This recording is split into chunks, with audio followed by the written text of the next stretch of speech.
चलिए, राजधानी भोपाल से इस वक्त अपडेट मिल रही है। मामला है धर्मांतरण का। बाइबल नहीं बांटने पर 22 युवतियों को नौकरी से निकाला। धर्म परिवर्तन कराने का आरोप है। संस्था ने हालांकि इस आरोप से इनकार किया है। कर्मचारियों ने एक एनजीओ के खिलाफ शिकायत की। सीआईएफ संस्था के राजेश खन्ना ने ये शिकायत दर्ज कराई है। संस्था प्रमुख प्रीति नायर को नोटिस भेजा गया है। फिलहाल इस पूरे मामले की पुलिस जांच करने में जुटी हुई है। संस्था के खिलाफ यह आरोप है कि युवतियों को जबरदस्ती बाइबल बांटने के लिए कहा जा रहा था और जब उन्होंने बाइबल नहीं बांटे तो 22 युवतियों को नौकरी से निकाल दिया गया। सीधे तौर पर संस्था पर धर्म परिवर्तन कराने के आरोप लग रहे हैं। हालांकि संस्था ने इन सभी आरोपों को सिरे से खारिज कर दिया है। कर्मचारियों ने एनजीओ के खिलाफ शिकायत दर्ज कराई है। सीआईएफ संस्था के राजेश खन्ना ने एनजीओ के खिलाफ शिकायत दर्ज कराई है। और ज्यादा जानकारी के लिए हमारे साथ संवाददाता विवेक पांडे जुड़े हुए हैं। विवेक, धर्मांतरण का मामला बताया जा रहा है। एनजीओ की संस्था पर गंभीर आरोप लगे हैं। युवतियों को बाइबल बांटने के लिए कहा जा रहा था, इनकार कर दिया तो नौकरी से निकाल दिया। क्या कुछ है पूरा मामला, क्या कुछ सामने आया अब तक? देखिए, अयोध्या नगर स्थित एक एनजीओ है। यह एनजीओ लगातार मध्य प्रदेश के कई विभागों के जरिए लोगों को मदद करवाता था। ये काफी लंबे अरसे से 20 साल से करीब ये संस्था इस काम में लगी हुई थी। यहाँ के कर्मचारियों ने एक शिकायत दर्ज कराई है छोला मंदिर थाने में। उन्होंने बताया कि धर्मांतरण करने का प्रयास किया जा रहा है। उन्होंने यहाँ के संचालक प्रीति नायर पर ये आरोप लगाए हैं कि लोगों को बाइबल बांटा जाए करीब, और इसी मामले को लेकर ये पूरी शिकायत हुई है।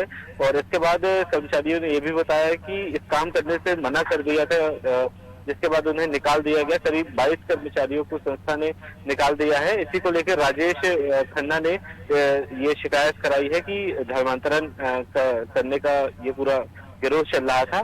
तो पुलिस इस मामले में अब जांच में जुटी हुई है। संस्था के जो सदस्य है और जो भोपाल में कामकाज देखती है प्रीति नायक, उन्हें भी नोटिस दिया है। पुलिस इस मामले में अब जांच शुरू कर दी है। विवेक, आपसे जानना चाहेंगे, सीआईएफ संस्था ये किन के लिए काम करती है? ये संस्था किस उद्देश्य से आगे बढ़ रही है, सबसे पहले आपसे ये जानना चाहेंगे। और दूसरा सवाल ये कि जैसा कहा जा रहा है कि जो काम कर रहे थे संस्था में महिलाएं, उनको बाइबल बांटने के लिए कहा जा रहा था। किन्हें बाइबल बांटने के लिए कहा जा रहा था और क्या ये एनजीओ क्रिश्चियनिटी ओरिएंटेड है? देखिए, ये जो एनजीओ है सीआईएफ, ये फॉरेन फंडिंग के जरिए काम करता है और भोपाल सहित कई अन्य जिलों में और राज्यों में ये संचालित किया जा रहा है। और पिछले 20 सालों से मध्य प्रदेश में महिला बाल विकास सहित कई अन्य जो सरकार के विभाग है, उनके जरिए महिला और जो सामाजिक न्याय के अंतर्गत आने वाले जो केंद्र हैं, उनमें ये राहत और दवाइयां सहित कई अन्य सामग्रियां वितरित करता है। पिछले कई सालों से संचालित हो रहा है। सरकार से करोड़ों रुपए का फंड भी हर साल मुहैया कराया जाता है। ये जो संचालक है वो भी कई सालों से भोपाल में ही पदस्थ है। लगातार इसकी पहले भी इससे पहले शिकायत हुई थी कि धर्मांतरण का प्रयास किया जाएगा, लेकिन संस्था ने खारिज कर दिया। अब ये एक लिखित शिकायत जो है वो पुलिस को मिली है, जिसमें बताया गया है कि बाइबल बांटने का दबाव बनाया जा रहा है कर्मचारियों पर, और कर्मचारियों ने इस काम से मना कर दिया तो उनके साथ अभद्रता की गई और उन्हें बाहर कर दिया गया। विवेक पांडे, आपने इसे बताया कि बाइबल के ना बांटने को लेकर युवतियों को नौकरी से निकाला गया। कितनी सच्चाई है इस बात में? क्या प्रीति नायर से इसको लेकर आपकी कोई बातचीत हो पाई है? देखिए, अभी इस मामले को लेकर संस्था के कोई भी सदस्य या पदाधिकारी सामने नहीं आए हैं। पुलिस ने फिलहाल उन्हें नोटिस जारी किया है, उनके बयान दर्ज किए जाएंगे। जो शिकायत में बात कही गई है कि राहत जो सामग्री है उसके साथ बाइबल बांटी जाए, तो इस मामले को लेकर अभी पुलिस प्राथमिक बयान अभी दर्ज करने के लिए संस्था को नोटिस दिया है।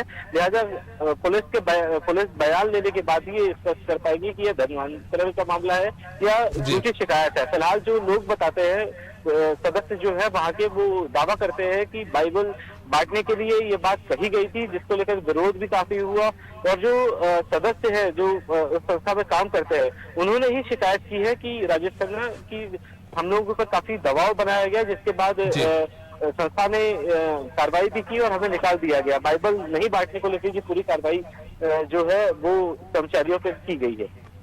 शुक्रिया विवेक।